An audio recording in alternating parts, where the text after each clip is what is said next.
Bonjour, aujourd'hui nous parlons d'un film danois de 2024, Pin med Nolan, un film de 2024 dirigé par Magnus Bonhorn et interprété par Victoria Carmensan. Alors, c'est une recommandation de- d'une collègue, d'une journaliste, Sandra Pedraja, et ça devient un film compliqué peut-être de voir. Non, alors nous avons, normalement quand on regarde un film, on regarde toujours les critiques professionnelles et nous avons une critique de Elsa Fernandez Santos qui nous parle de que c'est un film qu'il se rejoint beaucoup, qui parle de trop peut-être de les décadences de ses personnages, de sa société. Et qu'à la fin, ça permet pas de critiquer tout ce qui peut se passer dans une société, mais plutôt du montrer, et c'est tout, non. Alors, de qu'est-ce qui nous parle ce film, non? Traduit en français et en espagnol comme La fille avec l'aiguille, la fille de l'aiguille. Il nous parle de les conséquences de la Première Guerre mondiale. Une femme qui travaille comme couturière à l'intérieur d'une fabrique. Il paraît que son mari est parti de la guerre, mais on n'a pas de nouvelles de lui, on ne sait pas s'il est vivant, on ne sait pas s'il est mort. Alors, il commence une affaire avec le directeur de l'entreprise. Les conséquences de cette liaison seront pas celles-là qu'elle voudrait. Et à la fin, nous nous trouvons dans une situation où le mari revient, mais elle est enceinte, enceinte de ce directeur d'entreprise, que à la fin, il veut rien savoir d'elle. Alors, j'aimerais pas, on va dire, parler de trop de ce film parce qu'à la fin, il y a beaucoup de surprises que ça permettrait peut-être de profondiser un petit peu en tout ça. Mais nous avons déjà des éléments suffisants comme pour parler de ce film sans rentrer trop en détail. Mais comme je parlais, c'est un film sur les conséquences de la Première Guerre mondiale.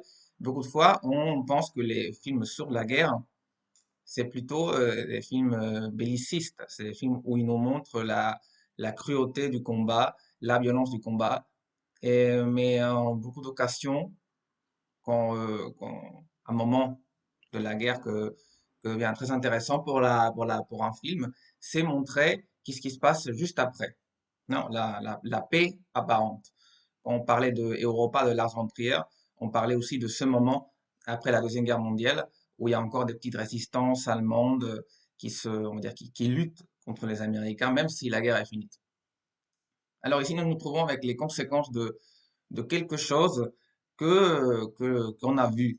Non, mais ces conséquences, ils sont encore peut-être plus dures que ce qu'on voit dans le combat, dans les films habituellement bellicistes.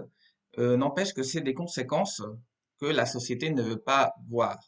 Non? Et à la fin, c'est un peu le concept qui est derrière le film. Non? De comment chaque personnage que la protagoniste il retrouve cache quelque chose ou veut cacher quelque chose, et ce quelque chose, c'est toujours les contradictions de qu'est-ce que la société veut et ne veut pas voir, non?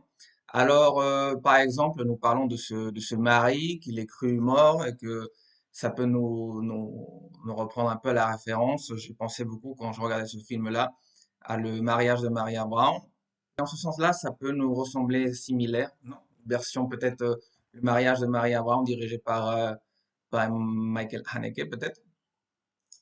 N'empêche que l'histoire vraiment avance, c'est plus qu'une histoire, c'est vraiment une transition forcée de de cette protagoniste, de cette femme, et à travers plusieurs états. Non, nous avons son état d'amant, son état de femme, de mère, mais on va dire, chaque personnage qui retrouve et qui fait partie de cette transition, à la fin, on va dire, génère des expectations sur son comportement et ils sont toujours, on va dire, ils sont toujours décevantes. Les personnages se présentent toujours d'une façon amicale, au-dedans de l'espoir qui maintient ce personnage en vie, mais après, ils tournent complètement et c'est peut-être là qu'on voit que le film, il y a un peu qu'est-ce que critiquait Elsa Fernandez Santos sur le film, non? Que on voit plutôt cette structure créée, ça veut dire artificielle, développée par son créateur, et que ça nous rappelle encore une fois à cette édition qu'on parlait une fois, non, aussi de Lars von Trier, non, de Danser de l'obscurité, Dancing in the Darkness, où on voyait aussi un peu la même chose, non? Une histoire où le personnage souffre beaucoup et à la fin, ça peut poser la question sur les spectateurs. C'est un mélodrame où je puisse, on va dire, profondir. Est-ce que je peux plonger dedans et être attiré par le film? Ou à un moment donné, je me rends compte que le personnage souffre tout le temps et cette souffrance, c'est un élément investi par le directeur pour générer une attention et c'est trop évident ce système. Ce système devient trop évident et à la fin, ça peut nous faire perdre un peu le clench avec le film, non? Il y a des moments que ça peut arriver dans ce film-là, mais le concept qu'il y a derrière est très intéressant. Et je pense qu'il est très bien symbolisé par le mari. Non? On va dire, le mari, on savait rien de lui pendant un moment, pas pendant un moment, parce qu'il avait été blessé pendant la Première Guerre mondiale, et il revient avec le visage défiguré. Non? Ça nous rappelle un petit peu, je sais pas si vous avez vu la série Boardwalk Empire. Il y avait un personnage interprété par Jack Houston, qui vient de la famille de Houston. Et c'est un peu similaire. En fait, c'est aussi un soldat de la Première Guerre mondiale, spécialisé en franco-tirateur, non, tireur d'élite, et il avait été aussi défiguré dans le visage de la même façon. En fait, il porte aussi, les deux, ils portent un masque pour couvrir un peu les effets de déformation. Alors, ça nous présente un dilemme, non? C'est peut-être le dilemme le plus fort on va dire de la première demi-heure, des premières 20-15 minutes du film, c'est que quand lui revient, elle a déjà une aventure avec le directeur et, euh, et elle, à un moment donné, bah, il le rejette. On ne sait pas si c'est par la malformation physique, si c'est simplement parce qu'il n'a pas été présent, mais il le rejette et lui il commence à travailler dans un cirque, non? Alors déjà, nous avons une première contradiction, non? Cette contradiction de, il y a quelque chose que on ne veut pas montrer, même si on sait que c'est là, c'est-à-dire les conséquences de la guerre à un niveau micro-social, ça veut dire l'individu vit les effets et les conséquences de cette guerre dans un milieu personnel, non? C'est plus être au combat, c'est plutôt les résultats de ce combat d'une façon très particulière, non? Et l'État, la ville, la société est capable de vivre avec les effets de la guerre, tout ce qu'on on pense, mais on veut pas le voir, non? Et ça nous rappelle un peu à cette phrase de Ortega quand il racontait que la paix n'est pas si pacifique que ça, non? Pendant une guerre, on veut toujours, on aspire toujours à la paix, mais la paix n'est pas nécessairement quelque chose de bien en soi-même, non? Ça veut dire, des fois, il est survaloré, parce que de la paix, il y a aussi des moments de guerre. Et nous avons plusieurs exemples, non, de ce concept, non, de qu'est-ce qu'on ne veut pas voir, non? Déjà, on a le premier concept sur le mari avec le visage défiguré, on ne veut pas le voir. Après, la mère du directeur veut pas non plus savoir du enfant qu'attend elle de son fils.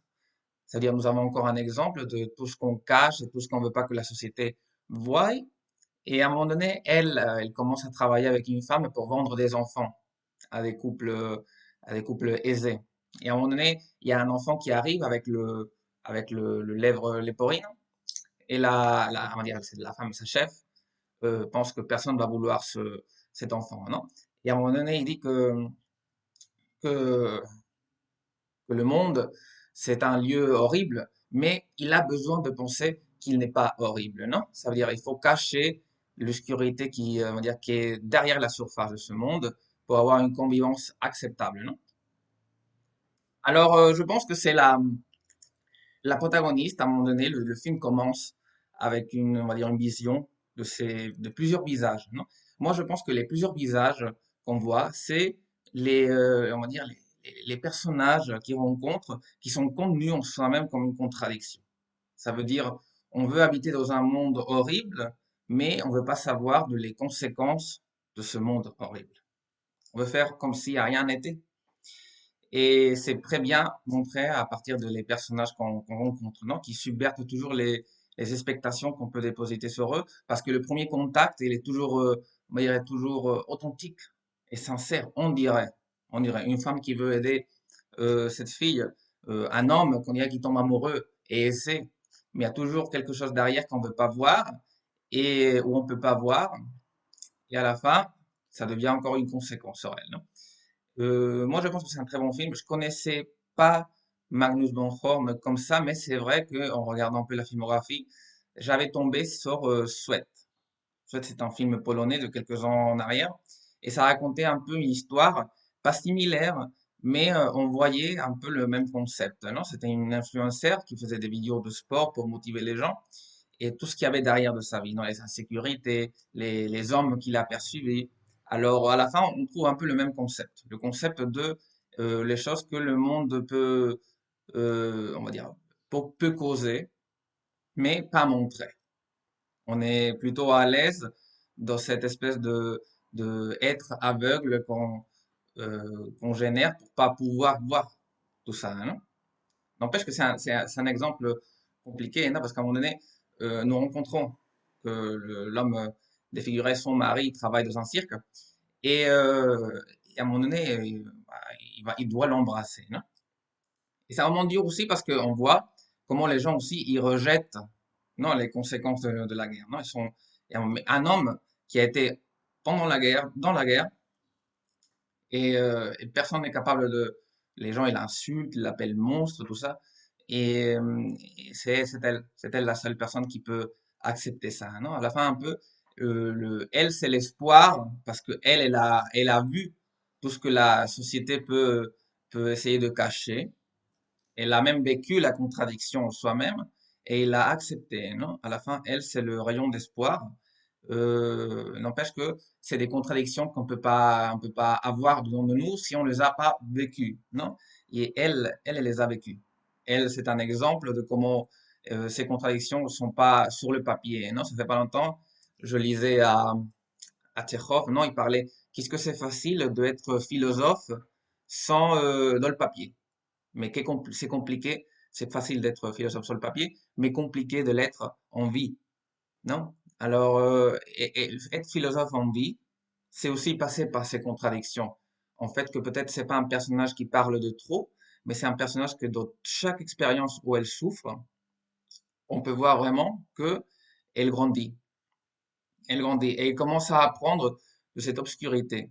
Mais c'est vrai que chaque fois, elle est un peu surprise parce que on va dire la bonté des personnages est toujours subvertie, non? Alors, c'est un film que j'aimerais bien recommander. Je pense que c'est une espèce de version de Le mariage de Maria Brown avec de Fassbinder, mais redirigé un peu par Haneke. Le choix d'avoir été dirigé en noir et blanc, quand les derniers films de ce directeur-là, c'était en couleur, peut nous montrer aussi que c'est une façon de trouver dans le réalisme monochromatique, une façon aussi de nous approcher plutôt à qui ce qu'on écoute et à qui ce qu'on voit. Non, ça nous génère une espèce de contraste. Et, euh, et c'est tout. Je pense que vous devrez le voir. C'est un film qui a été nominé aux Oscars l'année passée, un film de 2024. N'empêche qu'ici, il est arrivé un peu plus tard. Et, euh, et n'oublions pas les références à Boardwalk Empire. Je pense qu'elle est là.